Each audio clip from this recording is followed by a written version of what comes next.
Move over collard green and spinach. There's a new green in town and we are coming for your crown. So stay tuned for this awesome callaloo recipe.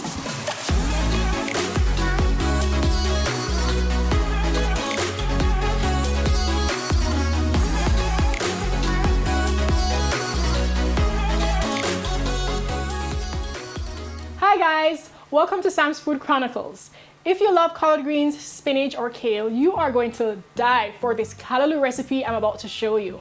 Known as the amaranth plant, it is a green that is super delicious, nutritious, and really cheap. Like, come on, you can't top those. The callaloo plant grows everywhere in Jamaica and we love it so much, we eat it at every chance you can get. In my opinion, callaloo takes the best of spinach and collard greens.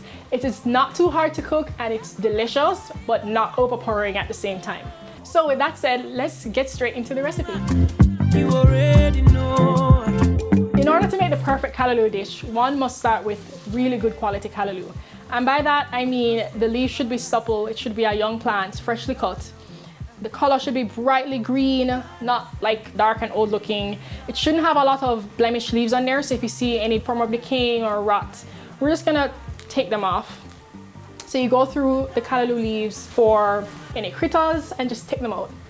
You could soak them in water if it's in the fridge overnight to plump them up. But that's about it for the callaloo. For this recipe, we're also gonna add some onions, tomatoes, butter. I have here some chicken cubes and all-purpose seasoning, but you could forego this and just use salt and pepper if you are so inclined. And I have coconut oil for more flavor. So I don't use the stems, which is traditionally done.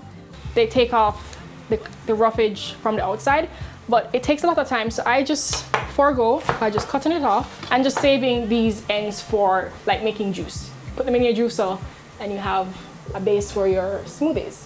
My mom would say, Samantha, you're wasting the food.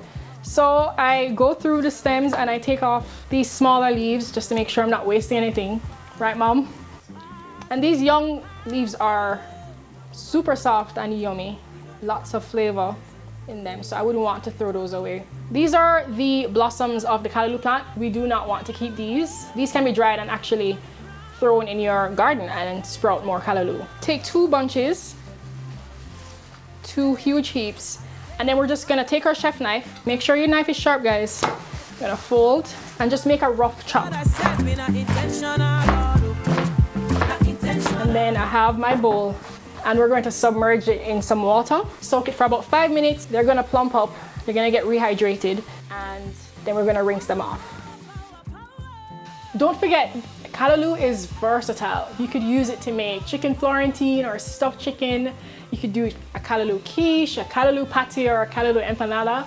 You could do so many things. Callaloo soup, one of my favorites. I don't know, let me know which one of these recipes you'd like me to do next featuring callaloo, guys. Comment below. Callaloo doesn't require a ton of seasoning to taste great. The trick is getting the texture right and the salt level right.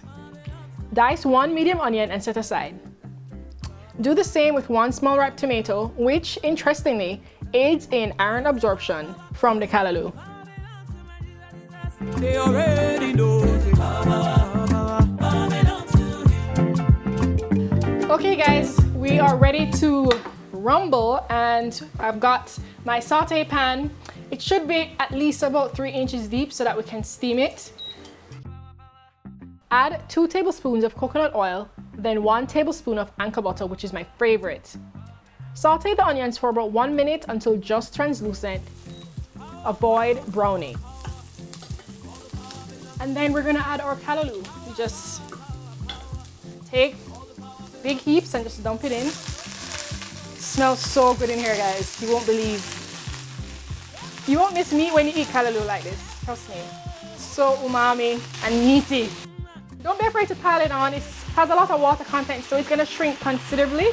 And gently stir and fold the callaloo on top of it itself, just so that the bottom ones don't burn.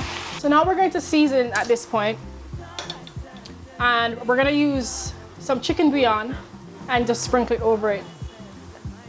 And then we're gonna stir again, just to make sure the seasoning is evenly distributed. I'm going to taste and see if the salt content is good enough. I really do love callaloo. This is so yummy. Like it doesn't have this overpowering flavor profile like I see in spinach. Guys, spinach lovers, no harm intended, but yeah, callaloo is the boss. I'm going to add my tomatoes, just sprinkle it, and then I like to put a little bit of water, maybe like 2 tablespoons, so that it almost like it's gonna boil the callaloo. It keeps it a lot more moist, so it doesn't dry out. All right, so we could serve it like this. It's al dente, has the right amount of salt. The flavor is just phenomenal. But if you want to give it to your kids, I would recommend cooking it down for about 3 more minutes so that the leaves wilt some more. It's just to make it a little more palatable for the children. So I'm gonna cover it and just let it simmer on a low heat for about 2 to 3 more minutes before we serve. All right, I think it's ready. Now it's time for the grand unveiling of Le Callaloo. Ooh, it's perfect. Look how supple that is. How buttery and umami. Oh my goodness. Let's plate. Okay guys, we are ready to plate. That's it. Simple, nutritious, and delicious greens that your whole family will love. If you liked this video, please don't forget to like, subscribe, and share. Thanks for watching Sam's Food Chronicles. See you soon!